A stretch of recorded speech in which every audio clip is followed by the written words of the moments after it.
You talk about healing from your perspective. What does that mean? When you sit down with somebody, you talk about, we've got to begin with healing. What do you mean by that? Whatever is not revealed will not be healed. And if you think about the very things that people come to you with, like let's say in the discovery call or the consultation, they're coming to you with symptoms. Absolutely. Even before years ago, 15 years ago, I went through counseling. I came with symptoms, of what I thought, this is the problem. This is the addiction. This is the holdup. This is where I'm stuck. This is the cog in the wheel. Yeah. I came with the fruit. I came with a basket of actually what seemed ugly to me, but actually looked very pretty. If you turn any apple tree upside down, it's actually really ugly. The uglier things were the things at the root. And so that's where healing comes in. That's where, and not just healing, we're actually not just healing the heart, the will, we're also healing the brain, because the brain has been turned a certain way in our development.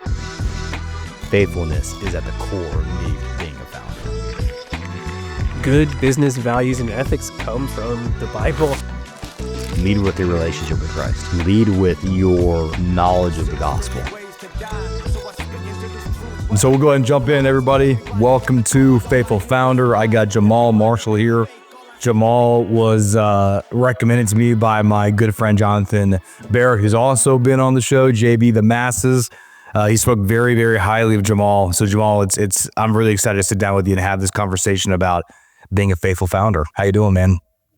Bro, thanks for having me, man. I really appreciate you and Nation bringing me on, and I'm doing well. I mean, I'm here with you. Happy Monday. Let's go. Let's get to it. You had a good weekend? Yeah.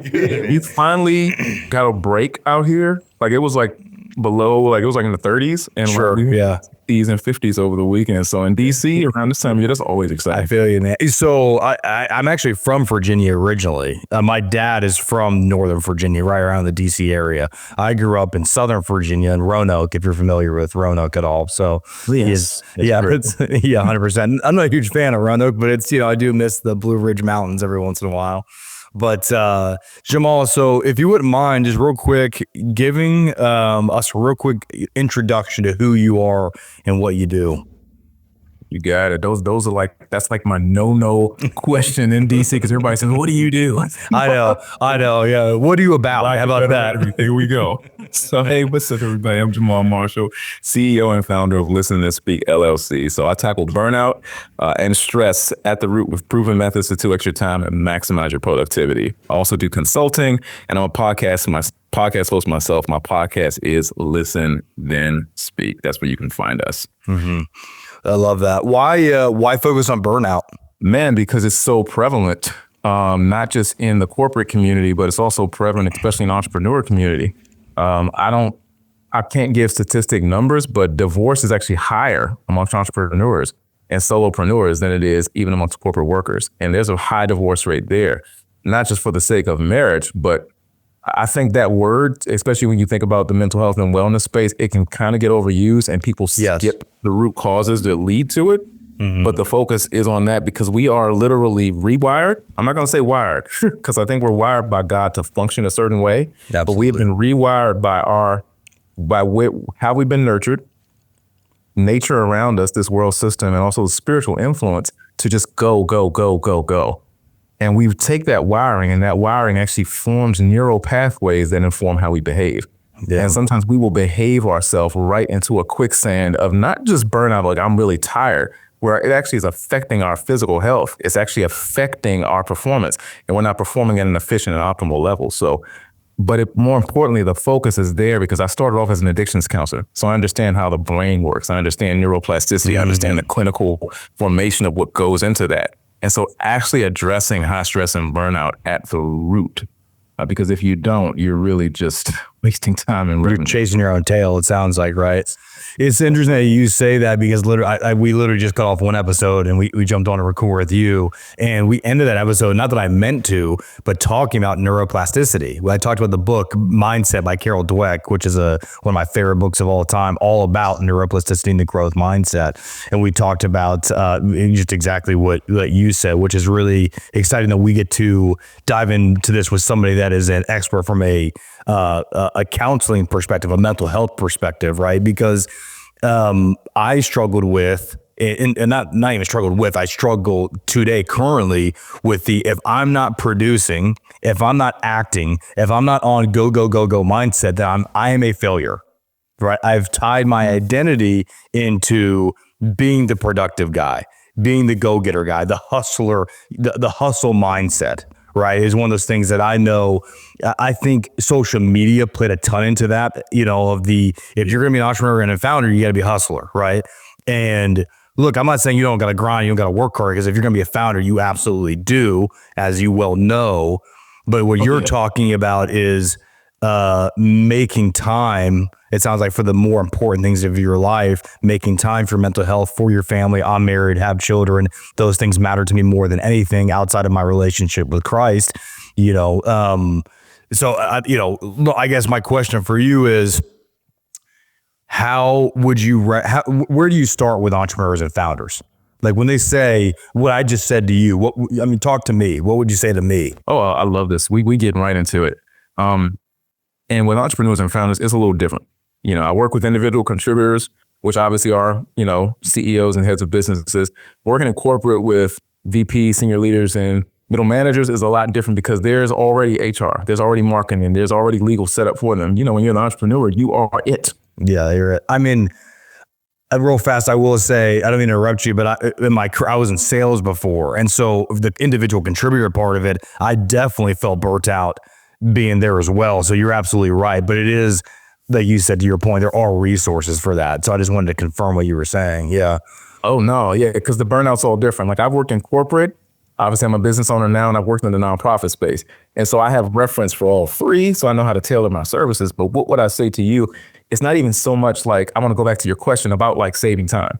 Because again, we want to get past like the little buzzwords. I just want to save time. I want to put value in my family, my community, my church, so on and so forth, what have you. Where is the time going and why? Let's ask the question. Why are we wasting that time, or where is that time going? Why do I feel the need to be an object of productivity?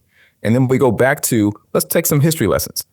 For in this country, we're always talking about, different things in history. And I'm not going to get controversial, but a lot of us don't understand history, even in our family.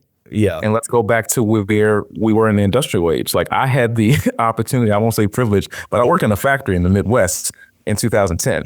And so literally, if one cog in the wheel screwed up, it screwed up the whole line. And you best believe when those gray bump caps came downstairs, someone was going to get chewed up. And so we were literally trained to be objects of productivity, because productive people do what? They just churn out more. They do more and they do more. What you want to do, even though productivity isn't part of my profile, you want to learn to be efficient. How do we do the same thing? And actually, how do we get the same result by doing less? And why do I believe that I need to do more? What has been hard, I don't want to say hardwired, because that can connote finality, but what has been rewired into my brain that tells me, what narrative have I believed that's informing how I behave? So for you, bro, it's like we will be literally going back. Let's go back before we go forward to whether it was social media, whether it was parenting, whether it was schooling. What handed you that narrative, and how have you taken it and ran with it? And where do we need to address it as a root? Because we can play on the surface and say, hey, I'm giving you a gift card. Go take your bubble bath, go to the amusement park, sit around on the couch. You don't sleep away burnout. That's not a even clinical or even biblical way to address it. Does that make sense? Absolutely. Yeah. We can't go down that rabbit hole, because that'll be that'll be a lot of time and money that I don't have for you, unfortunately. But that's no, I appreciate you saying that. And you said, there's so many good things that you said there, but you said the biblical way of handling burnout, right? So you're a faithful founder, right? Christian entrepreneur, right? Do your methodologies, do they stem from the Christian value system, from the teachings of Christ? Would you say that? Name. The ancient writing is tried 7 times in the fire. Why would they not? Absolutely. Of course. 100%, man. So when you say the biblical way of handling burnout, right? What does that look like? Because we are speaking to faithful founders. Okay, well, I'm going to speak to your faithful founders, and I'm sure some of you guys are scholars. Some of you guys probably have a doctorate in seminary. And so if you think about, always go from an AIG perspective. What does AIG mean? The answers are in Genesis. So we know we only get 2 good chapters out of the Bible, and it just goes downhill from there. So let's think about Genesis 3, unfortunately, where the curse came intact. Mm-hmm. Right where that curse came in, we as men, and nowadays as women, were cursed to earn and to have prosperity from the sweat of our brow. Yeah.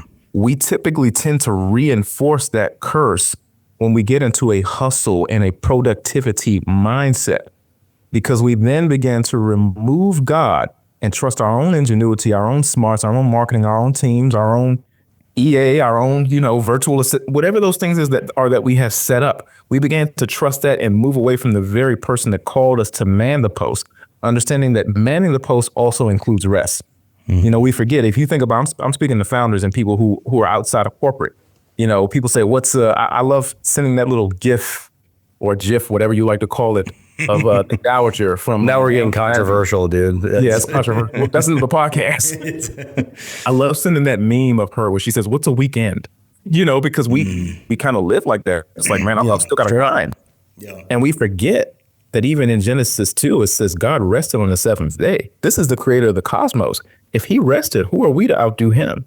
And so when we look at biblical principle and we look at even Judeo principle of rest, of Sabbath, many times we'll read that and be like, okay, that's good. We'll even teach and sit under a Bible study. We'll even put together studies on it and then ignore the very principles there in our own lives and suffer as a result. Does that make sense? 100%. Yeah. I mean, it goes back to the principle of that Sabbath was made for man, not man for Sabbath, right? Yeah. I mean, I make a point as best I can to rest on the Sabbath, to go to church, spend time with the family, try not to work. Not always is that the case. I'm not perfect by any means, right? It continually happens where I fall into the trap of this has just got to get done. And sometimes, look, the ox is in the mire and it does just have to get done. But a lot of times it could wait to the next moment, right? It sounds like to me, I could be wrong, so tell me, it sounds like to me a lot of your, the principles that you teach off of and the methods that you use are based in healing. Right. And like you said, going back to the root cause, going back to the root cause of humanity, which is the fall, right? Entering into the fall, right? Rejecting God and thinking we knew better, trying to become God, as Satan tempted Adam and Eve to do, right? No. Yeah, I'm not a theology major either, but I know a little bit. So when you say healing, because that can mean a lot of different things, and it's individual, right? But when you talk about healing from your perspective, what does that mean? When you sit down with somebody, you talk about, we've got to begin with healing. What do you mean by that? Well, whatever is not revealed will not be healed. And if you think about the very things that people come to you with, like let's say in the discovery call or the consultation, they're coming to you with symptoms. Absolutely. Even before 15 years ago, I went through counseling. I came with symptoms. Of what I thought, this is the problem, this is the addiction, this is the holdup, this is where I'm stuck, this is the cog in the wheel. Yeah. I came with the fruit. I came with a basket of actually what seemed ugly to me, but actually looked very pretty. If you turn any apple tree upside down, it's actually really ugly. The uglier things were the things at the root.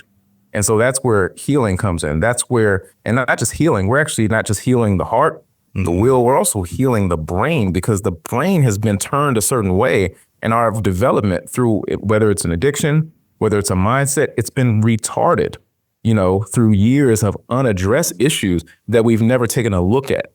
And so it's hard to actually say, well, let me face myself down for where I've been, and not a way that calls you to bemoan your own existence. That's not effective, but I believe that healing must first take place beneath the surface, the things that aren't presented, and there, discernment is extremely important, because no matter what a prospect or a client says to me, I have to be able to discern beyond what they present. So we actually address the root specifically and then develop a path forward tailored to them so they get the results that matter to them. Yeah. Why is it important that a founder goes on a healing journey? Because it would be really easy. Like I'm not going to lie to you. Right now, my brain's like, I just got too much to do. Like I don't have time to sit down and do the counseling and the hard work, because like the healing is hard work, right? It is not an easy journey. Like I've done the therapy thing. I've done and it worked and it helped, but it wasn't easy. It wasn't pleasant. And to know that I have all these other things that I have to take care of, not only from a business perspective, from a discipleship perspective, from a family perspective, why should founders prioritize this? Because it's not just, for me, I think for a lot of founders, man, it's if you're not moving, you're failing kind of mindset. If you're not being productive, which can be anti-productive, I have found a lot of times, because the busy work and the productivity isn't the efficiency. It isn't the best thing that you can do in that moment. You're ignoring the prioritization that it really takes to be successful, right? So why does the faithful founder specifically need to take these moments to heal, to address to address these underlying issues that may be a detriment to their founder journey? Got it. I want us to all pause and just kind of lean in and really listen well. Your business will grow to the degree that you do. And that is on, period. One of my favorite quotes in one of the books that I do some coaching through is 7 Habits of Highly Effective People. And one of my favorite quotes in that book by Steve Covey is to begin with the end in mind. Now, I know I'm saying that in kind of visionary casting. It's just like, oh, don't run me those Canva quotes. I don't really feel like being preached at right now. Yeah. And we can only really see so much at the end. And so a lot of times, even some things that you and I are saying right now can fly over people's heads. I want to speak as pragmatically and down to earth as possible. If you don't take the journey of personal development, you will literally sabotage your business and not understand why. Because there are specific trials, and tests that God has invited into each of our lives to level us up so we can grow. One thing I tell each of my clients, for those who were around in the early 2000s and late 90s, God is more green than Al Gore ever was. He is a master recycler, and he will recycle those trials over and over again and take you around that mountain until you surrender and say, yes. It gets harder the longer we take. And so for founders to say, I'm too busy to make that investment. For those people who aren't 27, and I'm one of them who will be turning 40 pretty soon and who no longer have that brick house body and physique just by waking up in the morning. Any trainer will tell you, like, when you make that investment, with them, this is going to be hard, but anything worth getting or worth gaining takes hard work. And so you have to ask yourself, faithful founder, is this something that I want? Is this an investment I want to make now to accelerate my growth that sets me up for sustainable success? Or is it something I want to just ignore until I run and hit a brick wall? Because you're talking to one who hit a brick wall. I don't do what I do just because. I do what I do because of my story. Yeah, let's go into that. First of all, Nation's in here, my producer's with me, and you said your business grows, to the point that you grow. And we both looked at each other like, that's a freaking gold mine right there. That line was, there's so much truth to that. And I felt it in my soul because I've grown so much since starting this journey, as an individual, as a man, as a husband, as a founder, obviously. But I haven't looked at it as a lens of self-development. I haven't looked at it as the lens of I need to continue to get better. I've looked at it as the business needs to continue to get better. And I have fell into the imposter syndrome so much of, I know I'm a founder, but am I a CEO? Am I a CEO of a successful, software startup in a very competitive field? Is that who I am? Right. Actually, let me ask you that before we get into your story, because I know a lot of founders, it sounds like you know this as well. The imposter syndrome is very, very real. Right. And I have found there's ways to get around that. One of them is action, right? Like actual meaningful action, but what do you say to those who struggle with the imposter syndrome of feeling like, yeah, I'm not enough and I don't know if I ever can become who I ought to be to make this successful, to be successful? I'm going to say something that's not pretty or sexy. Let's remove that from our vocabulary. Let's go back to ancient truth tried 7 times in the fire. Proverbs 23:7. As a man or woman, for the ladies who are listening, thinks in their heart, so is he, so is she. And so if you think, well, that's what I think, well, let's change that. What does God say about you? Where has he positioned you? Anything that he's called you to, he's going to give you the grace to carry you through. I don't invalidate the fact that we go into some spaces with multimillionaires, multi-billionaires, some of us, and it's just like, whoa, am I on their level? Like, why am I even here? You're there because God's qualified you to be there. Absolutely. And it's not like this false confidence, this false bravado. I don't know if you've ever been into the inner city, but people can tell when you're not from the neighborhood. Yeah, 100%. They can kind of smell it, like, okay, he's acting a little, funny, looking around, kind of looking over his shoulder, And so there is a bit of a fake it till you make it. Sure. Yeah, act as if, right? Yeah, act as if. And it's like we learn even in scriptures to speak those things that are not as though they were. Yeah. It's like faith is the substance of things hoped for, the evidence of things not seen. It's like, you know what? This may not be actualized yet, but I'm going to act like it's true. You think about anybody, even in an addiction, part of their healing process, like when they're not feeling it, when they haven't had sobriety from drinking or smoking or pornography or whatever it is under their belt, they are literally doing affirmations and telling themselves, I'm healed. this is what I am. This is who I am. And so the very words we say are spirit. Even neurologically, the very things you say, it says life and death's in the power of the tongue. And so the very thing you say is the prophecy you fulfill. And so going into these spaces, it's just like, this is who I am. This is what I am. And then remembering 2 Corinthians 10:12, they compared themselves amongst themselves and they weren't wise. One thing I pray over every day is not comparing myself with another entrepreneur. Because if we stood in a big circle and everyone put their problems in a circle, I'm like, you know what, take your problem back. I don't want it. Mm-hmm. And sometimes we compare ourselves against a hyper curated image. People are putting their best stuff online. Absolutely. You look like somebody who watches sports.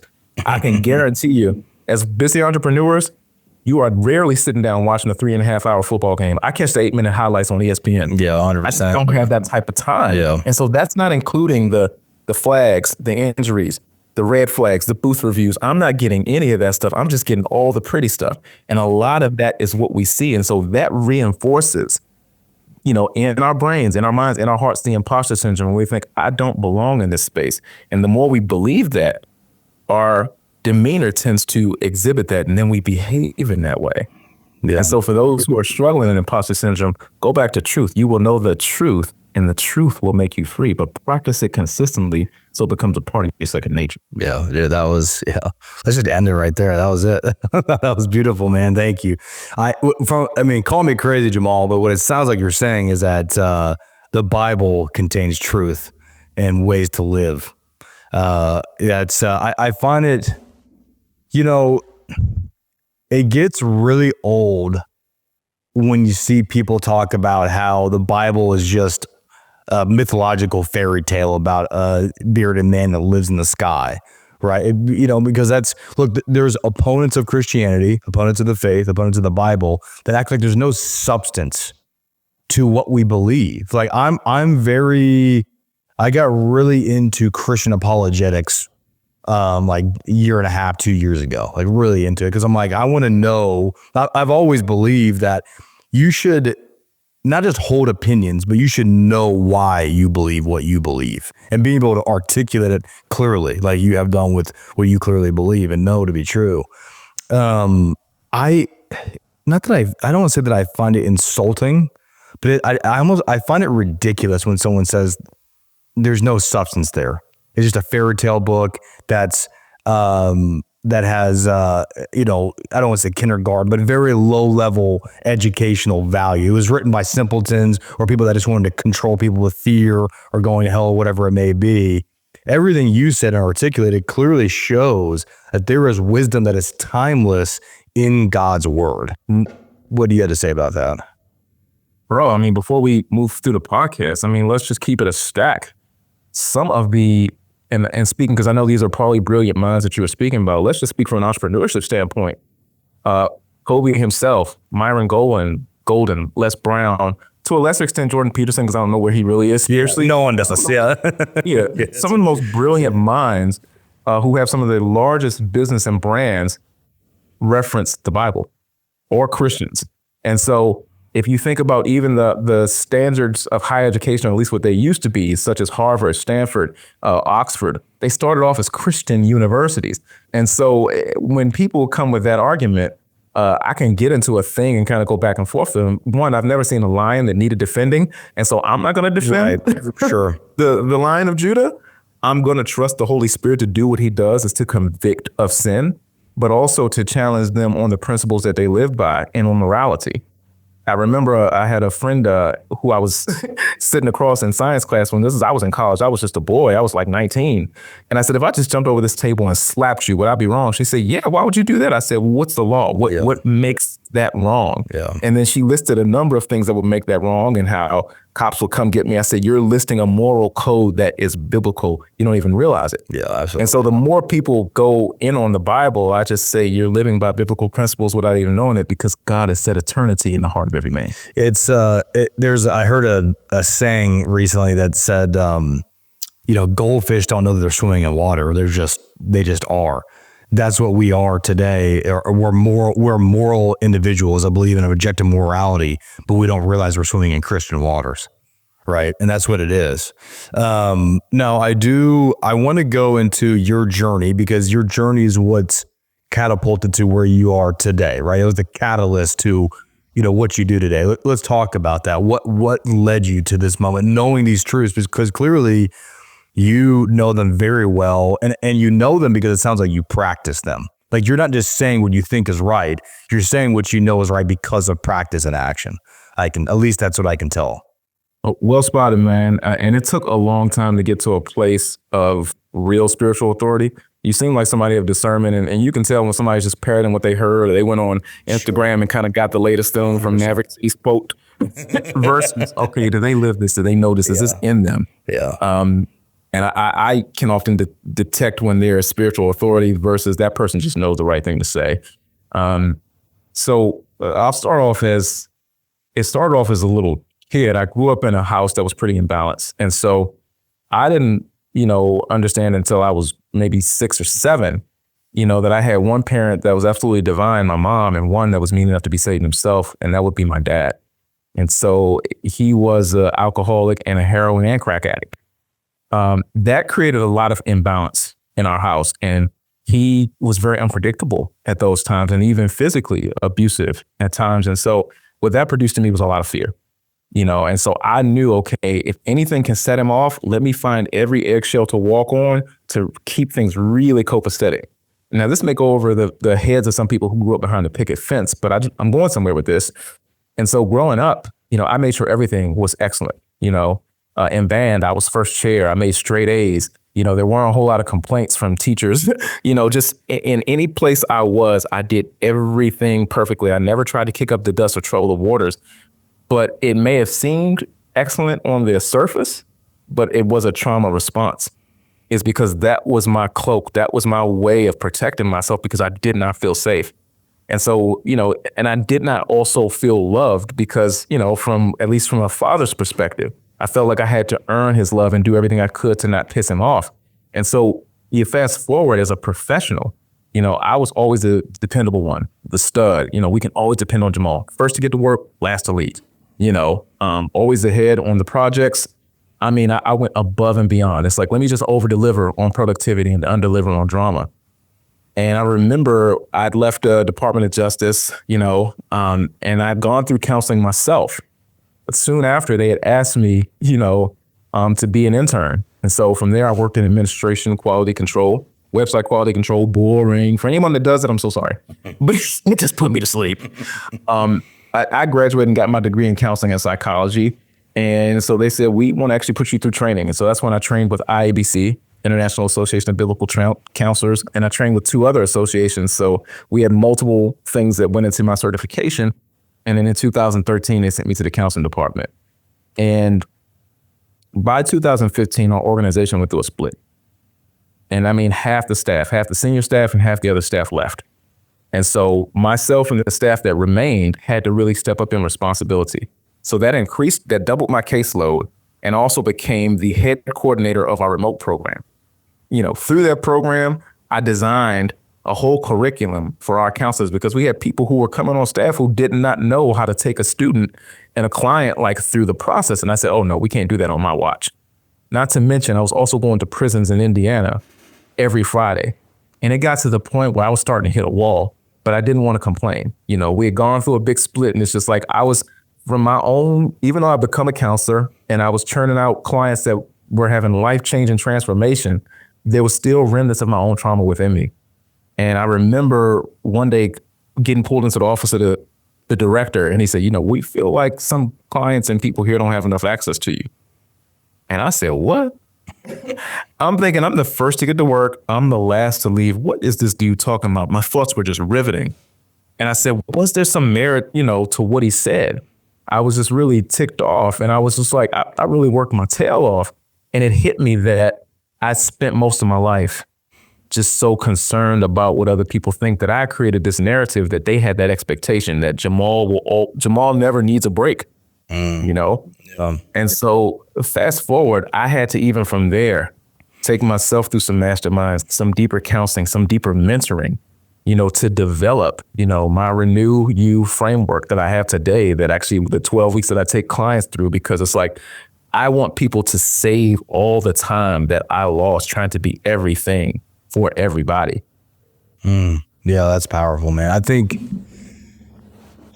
I know a lot of people. I'll be honest. I have never struggled with the yes mentality. I was raised to be able to say no, to a certain extent, and my daughter clearly knows how to say no too. I can tell you that. But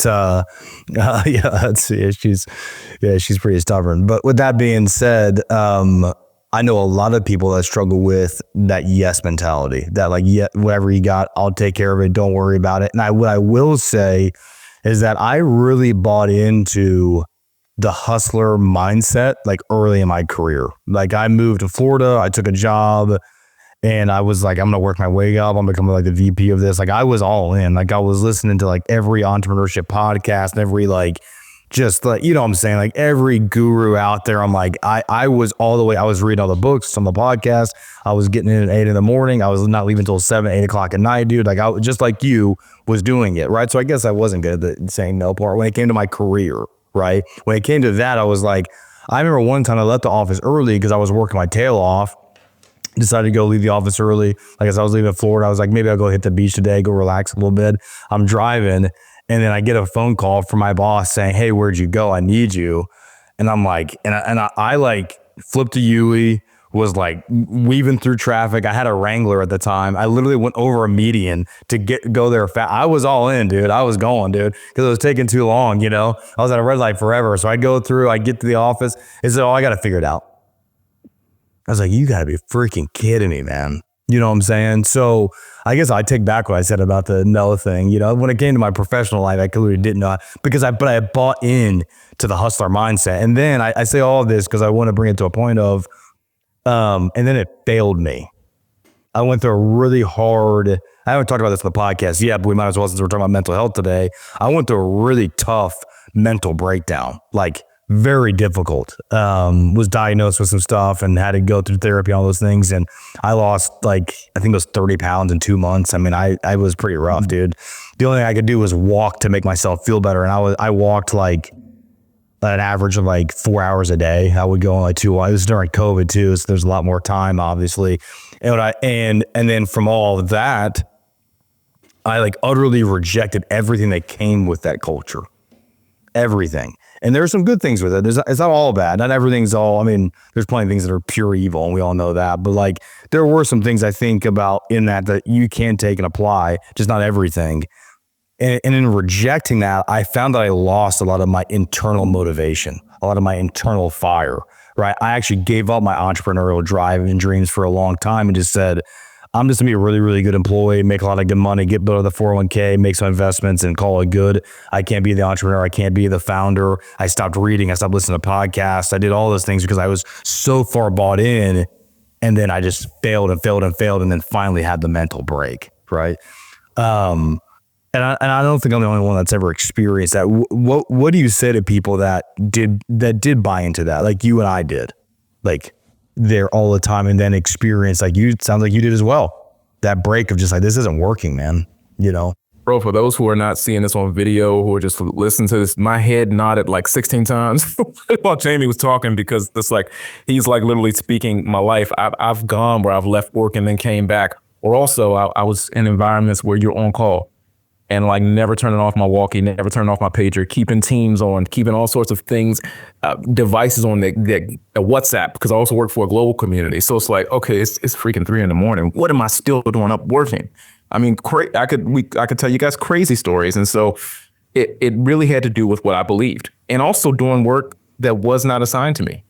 Work for other teams. Yeah. It's like, okay, I'm busting my tail and you guys get bonuses.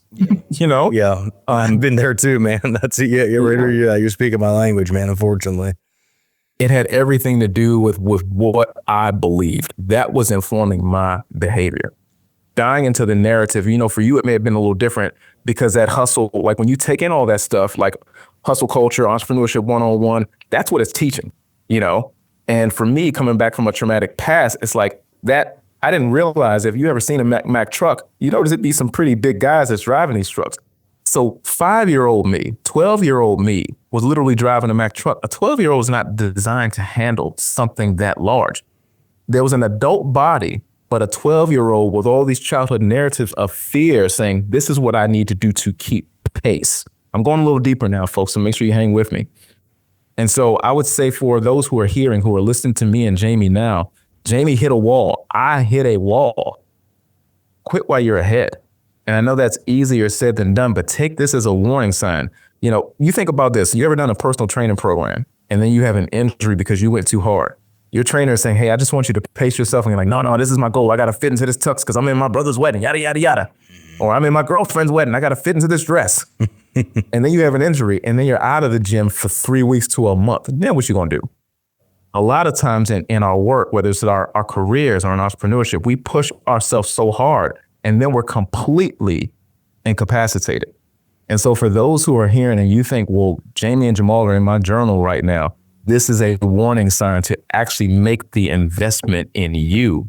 Going back, your business is going to grow to the degree that you do. And we don't even realize we're doing so much and being productive, but we're also stunting our own growth. Yeah. So take the warning. And when you see the signs that you're starting to say yes, and you're not questioning that yes, and you're actually not advocating for yourself, or even if it's you who is the CEO and you're not actually planning out breaks, planning out specific downtime, actually blocking your calendar and giving yourself, I just call it creative time. You know, some of us, I'm going to speak to the website. Some of y'all need to get on your website for 20 minutes and just look at it for a second and say, wait a minute. not for work, just enjoy some stuff. Look at your own content. I know it's like, what? Why would I do that? I need to get stuff done. Oh, you best believe it's good to look at your own content so you know what's coming out of you. Yeah, absolutely. And so I want to get to the point. If you're listening to Jamie and I speak and you think, man, that's me, that's actually me. Don't go another day, another week, especially as we're closing out this year, on into a new year, and this is still the same you. Because insanity, we know, even psychologically, is doing the same thing and expecting a different result. And the world is telling you, you know, Entrepreneur Magazine, Hustle Magazine is telling you, no, you just keep going. It'll come. And you look at Steve Jobs and Hormozy and these other people, and you're like, I'm looking at them. Again, they compared themselves amongst themselves and they weren't wise. Is that what you are supposed to do? It may be a good thing. Is it a God thing? Understanding that we live in a different economy as kingdom entrepreneurs. Mm-hmm. Well, what is the difference in your opinion between a worldly secular founder and a faithful founder? I think a faithful founder actually has the recourse of the Holy Spirit. A faithful founder actually has the conviction of the Holy Spirit. A worldly founder is, subject to the world. And I'm not one of those Christians that's here and critical of worldly people. We all watch movies, we all just playing their role. Yeah. We all played our role. I'm not one of those people who was born saved. My mother was, I think, but I wasn't.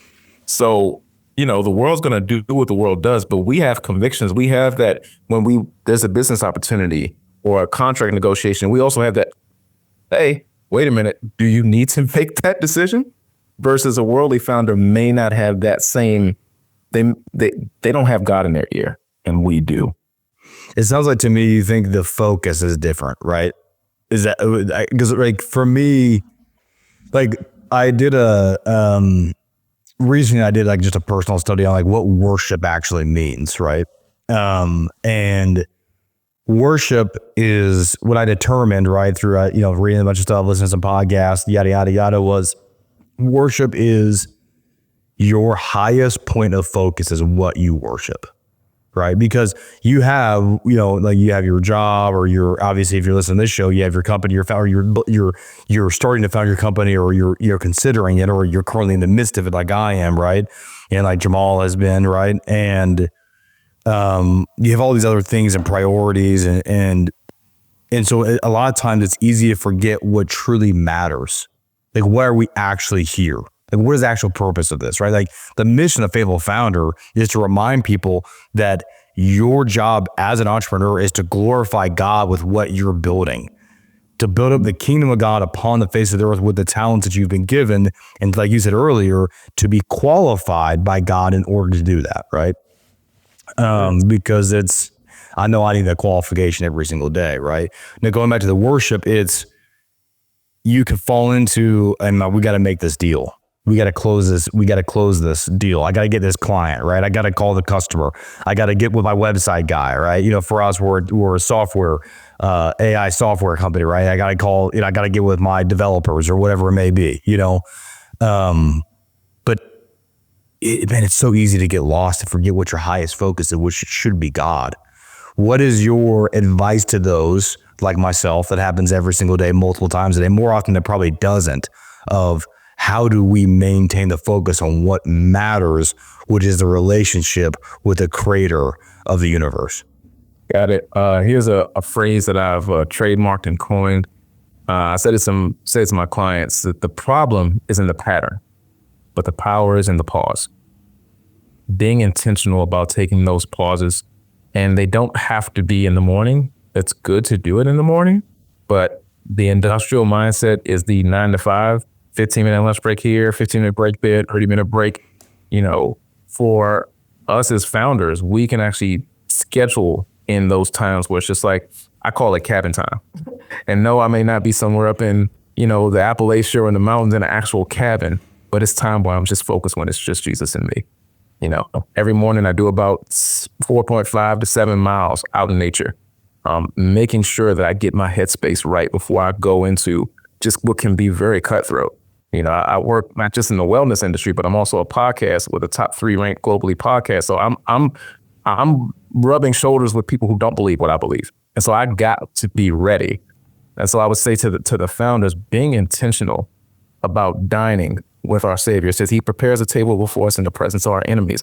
And a lot of times we think of an external enemy. A lot of times that enemy is ourselves. Oh yeah, most of the time for me, to be honest with you. Yeah. So yeah. Much to my mother's dismay, my dad let us play Mortal Kombat growing up. So it was something called the mirror match. And so a lot of times facing yourself is the hardest battle. And so when we take that time to be alone, Revelations 3:20 itself says, I stand at the door and knock.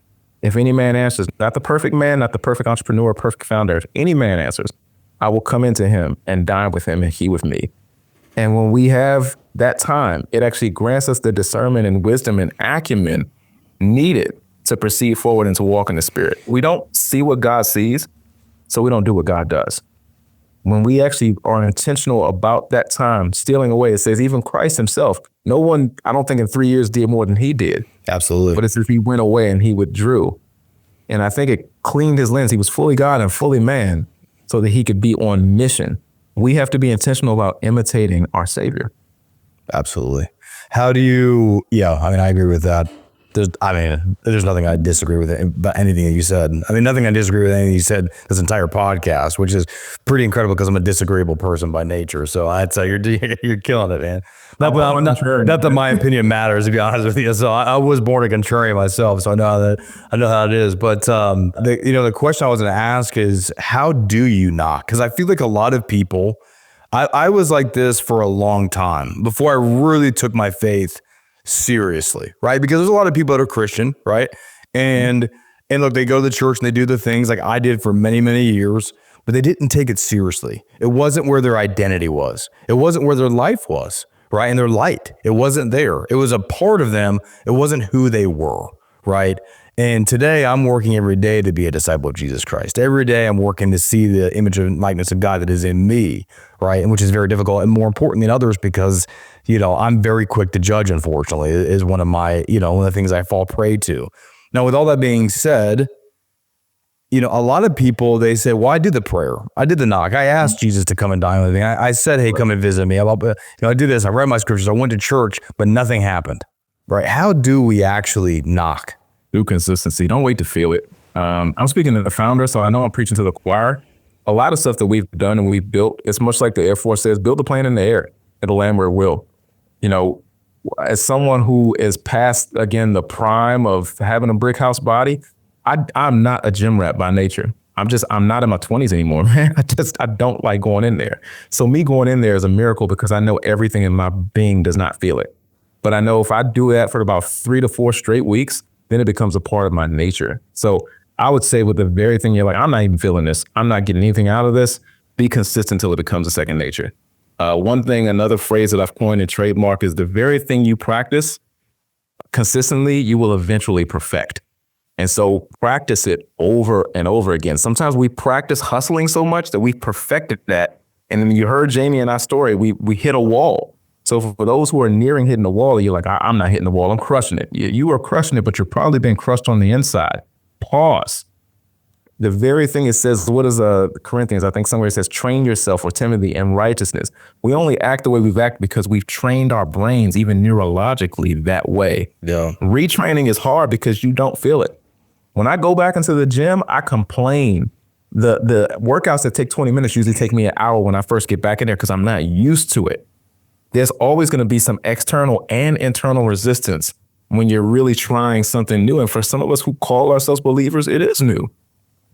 Press through. You'll be happy. You'll not even be happy. Forget that. Your person, your private life, your public life, your business will thrive as a result.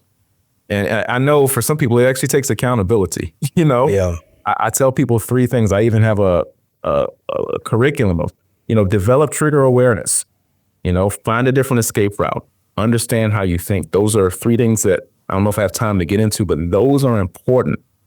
And actually developing the atomic habits that build sustainable success.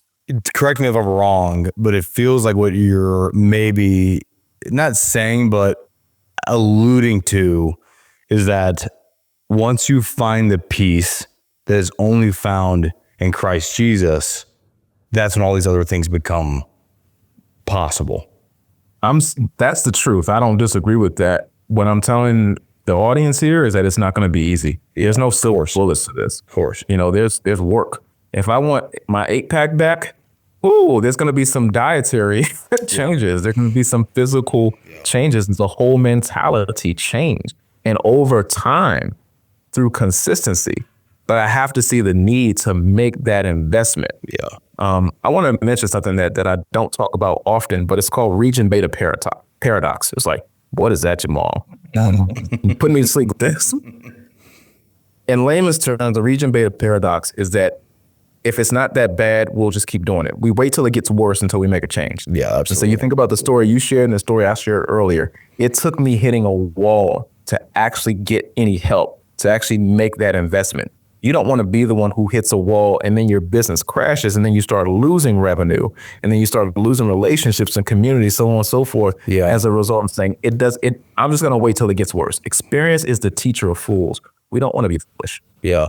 I love all of that. I just want to clarify my statement too. I find it easier, not easier because it doesn't get easier. I find it more possible to do the harder things, but the necessary things when I have my peace with Christ. Right? You know what I'm saying? Because you're talking about it's hard to get in the gym. It's hard to, and the original question was, how do we knock? How do we build that relationship with him? Because it's not, I was just talking to somebody. I'm like, if you're looking for the easy path, do not pick Christianity, right? But if you're looking for the path of peace, like what Christ says in John 16, verse 33, is one of my favorite scriptures. In the world you shall have tribulation, but be of good cheer, I have overcome the world. If you're looking for the peace that only Christ can offer, not the happiness, so like you said, you corrected yourself. You're like, I'm not talking about happiness. What you're talking about is peace. What you're talking about is the joy that is only found in the relationship with God and his Son and his Spirit, right? And then the hard things, it'll become easier, but you become more able to bear them because you've yoked yourself with the one that has taken on all sin, pain, and tribulation of the world and has overcome it. Oh, no. You spot on, man. Okay. And to answer your question, just put plainly, because this is a Faithful Founder podcast, Isaiah tells us, seek him while he may be found. Call upon him while he is near. Let the wicked forsake his way. Let the unrighteous forsake his thoughts. Let him turn to the Lord. Let him repent, and he will abundantly pardon. Go to Hebrews 11:6.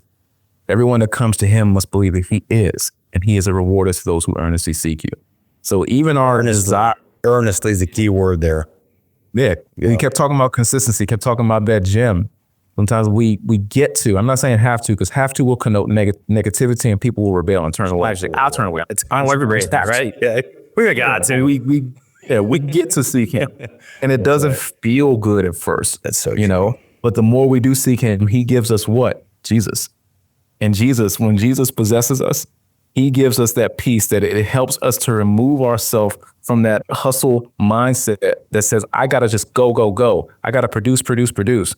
When I'm around other founders, I got to kind of put on airs of, we got more going on than we actually do, or I got to make sure that we're grinding. I'm wearing myself and wearing everybody else so we can present a united front, instead of let me actually rest and let God give the increase.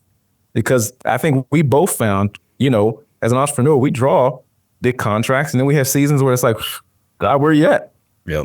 He's the one that makes it rain. That's it. Yeah.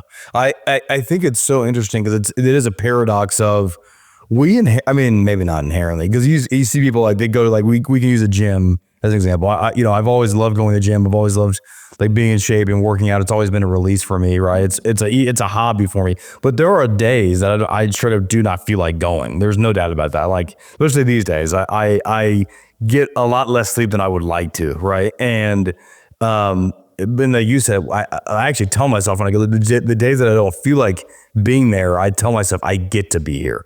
I get to exercise. I get to do this, right?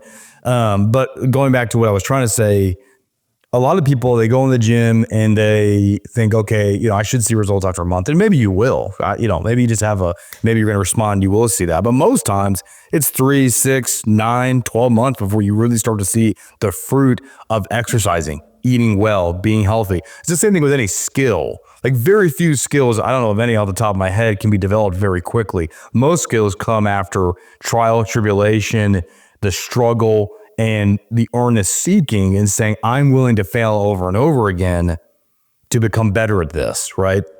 Why would it be any different with the knocking?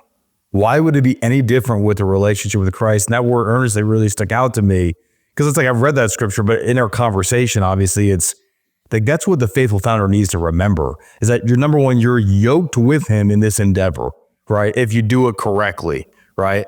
And that you must be earnest in your covenant with him of I'm doing this with you, right? I'm not doing this for me. I'm doing this because I feel like I'm called to do it, right? And do I enjoy being a founder? Absolutely. Look, man, I do not make nearly as much money as I used to. Am I a lot happier? Absolutely, right? But at the end of the day, do I want to make more money? Do I want to be more successful? Yes. But I also know at the end of the day, that is not the main purpose. That is not the goal. The goal is to glorify God. And I believe that the byproduct, whether I make money or not, will be that I will come out of the end of it a better disciple of Jesus Christ. That's what it is. But I must earnestly do those things daily, schedule those times, be intentional about it, is what you've said this entire time. That's what I'm hearing. Tell me if I'm wrong or if there's anything I need to add to that. Man, you just cooked with hot grease, bro. I've been trying to keep up with you, man. I don't know if I can add to that, but I would say for a male founder, especially you guys that have wives and females, obviously you guys that have birthed children,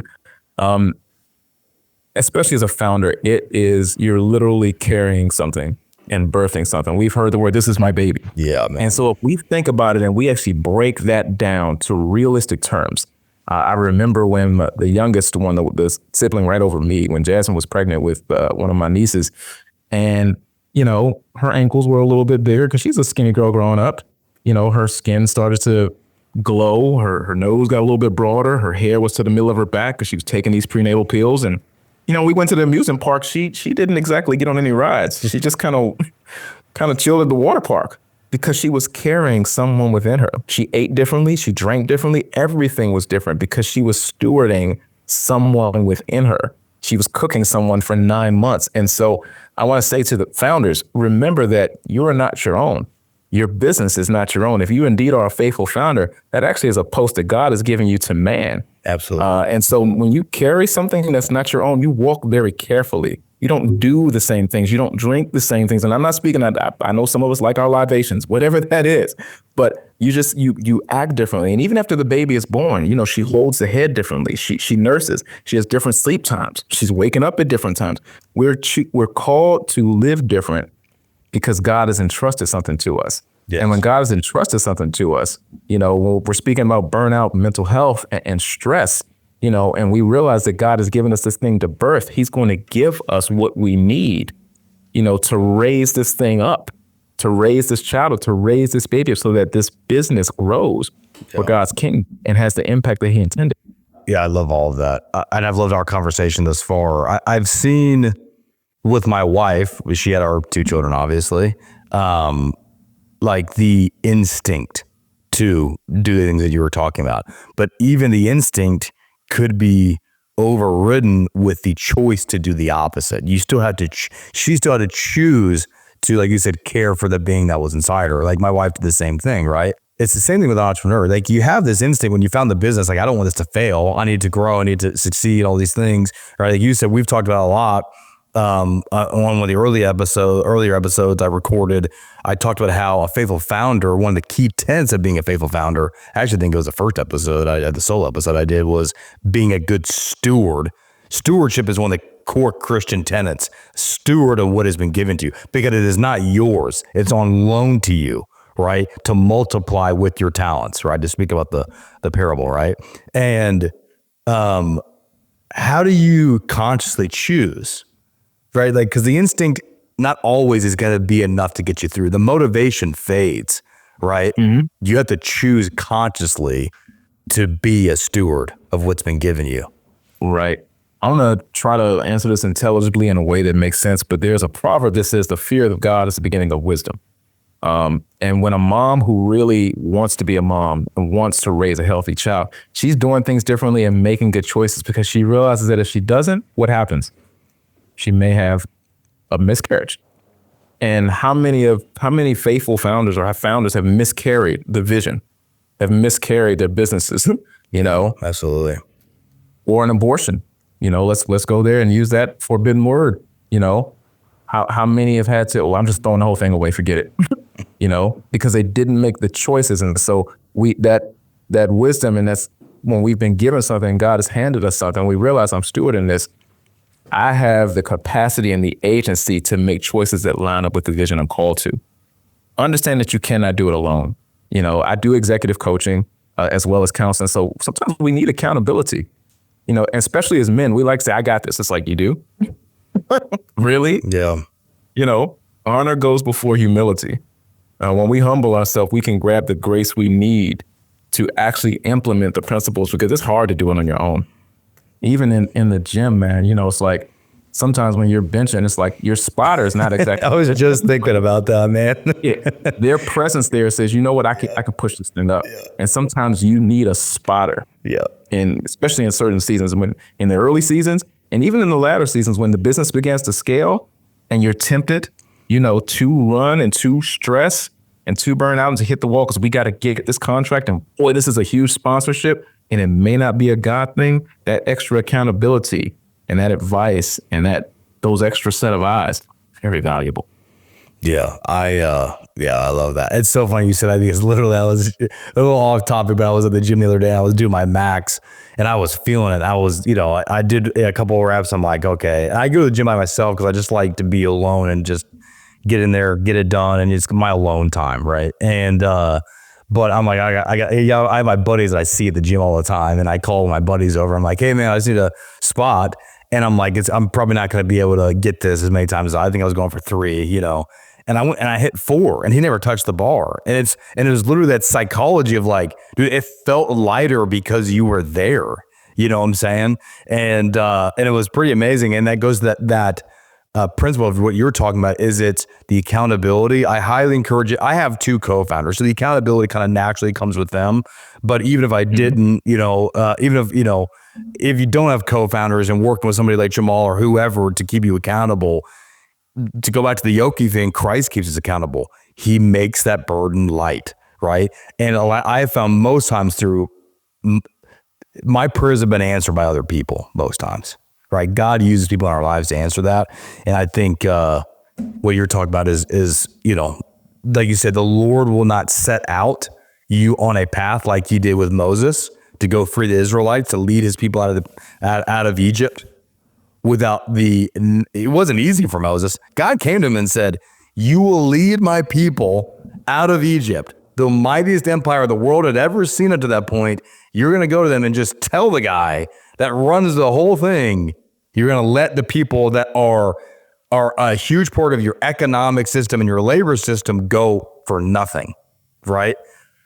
And so Moses said, all right, I'm going to go. He goes and nothing happens. And the challenges come and then the plagues have to come and it wasn't, Moses went through such hardship and pain on something that he was called by God to do.